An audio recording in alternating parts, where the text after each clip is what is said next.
Bismillahirrahmanirrahim. Assalamualaikum warahmatullahi wabarakatuh.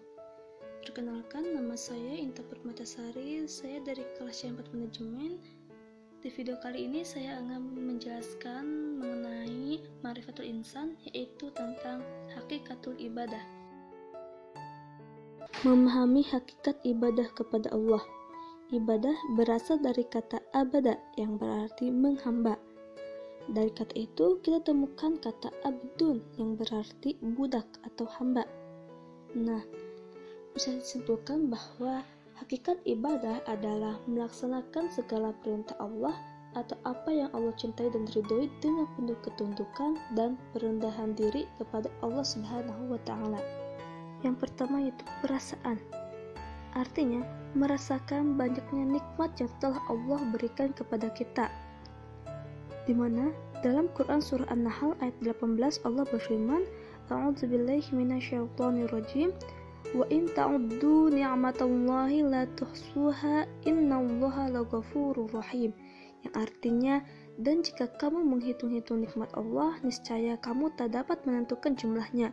Sesungguhnya Allah benar-benar Maha Pengampun lagi Maha Penyayang.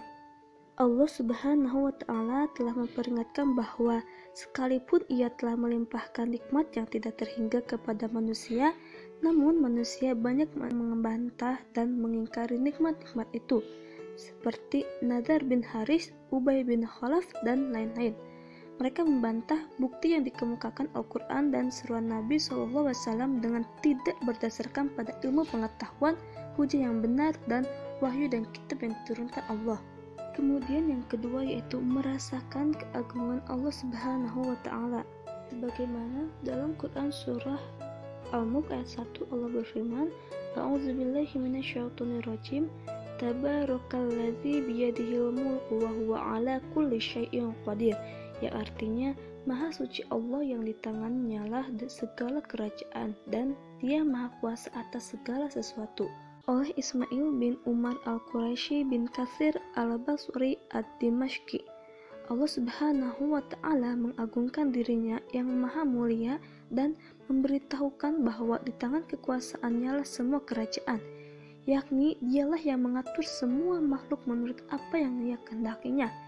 Tiada akibat bagi apa yang telah diputuskannya, dan tiada yang menanya tentang apa yang diperbuatnya karena keperkasaannya, kebijaksanaannya, dan keadilannya.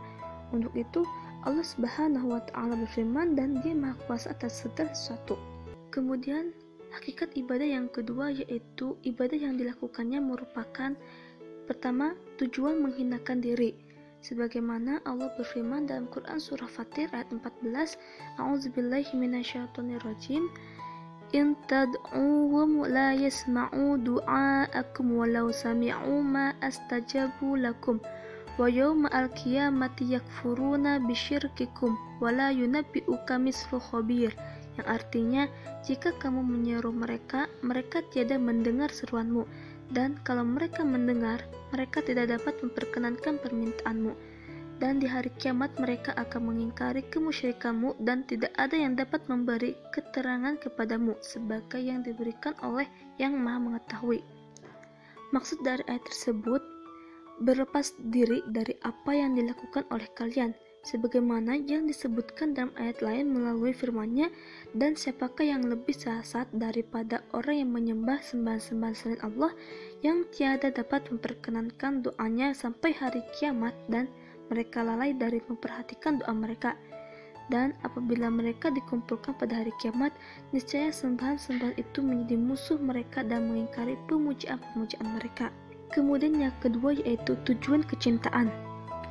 Dalam Quran surah Al-Baqarah ayat 165, Allah Subhanahu wa Ta'ala berfirman yang artinya, dan di antara manusia ada orang-orang yang menyembah tandingan-tandingan selain Allah. Mereka mencintainya sebagaimana mereka mencintai Allah. Adapun orang-orang yang beriman amat sangat cintanya kepada Allah, dan jika seandainya orang-orang yang berbuat zalim itu mengetahui ketika mereka melihat siksa pada hari kiamat bahwa kekuatan itu kepunyaan Allah semua, dan bahwa Allah amat berat siksaannya, niscaya mereka menyesal. Maksud dari ayat tersebut bahwa seandainya mereka melihat dengan mata kepala mereka sendiri siksaan tersebut, niscaya mereka mengetahui saat itu bahwa kekuatan itu kepunyaan Allah semua. Dengan kata lain, hanya Dia sematalah yang berhak menghukumi, tiada sekutu baginya, dan bahwa segala sesuatu itu berada di bawah keperkasaannya, kekuatannya, dan kekuasaannya, dan bahwa Allah amat berat siksaannya. Kemudian yang ketiga yaitu tujuan ketundukan. Dalam Quran Surah Al-Hajj ayat 38 Allah berfirman yang artinya sesungguhnya Allah membela orang-orang yang telah beriman. Sesungguhnya Allah tidak menyukai tiap-tiap orang yang berkhianat lagi mengingkari nikmat. Dan yang selanjutnya yaitu dilakukan dengan penuh rasa takut dan harap. Allah Subhanahu wa taala berfirman dalam Quran Surah Al-A'raf ayat 55 yang artinya berdoalah kepada Tuhanmu dengan berendah diri dan suara yang lembut. Sesungguhnya Allah tidak menyukai orang-orang yang melampaui batas. Maksudnya melampaui batas yaitu tentang yang diminta dan cara meminta. Mungkin itulah video dari saya mengenai Ma'rifatul Insan, yaitu tentang hakikatul ibadah. Semoga dalam video tersebut bermanfaat. Terima kasih. Wassalamualaikum warahmatullahi wabarakatuh.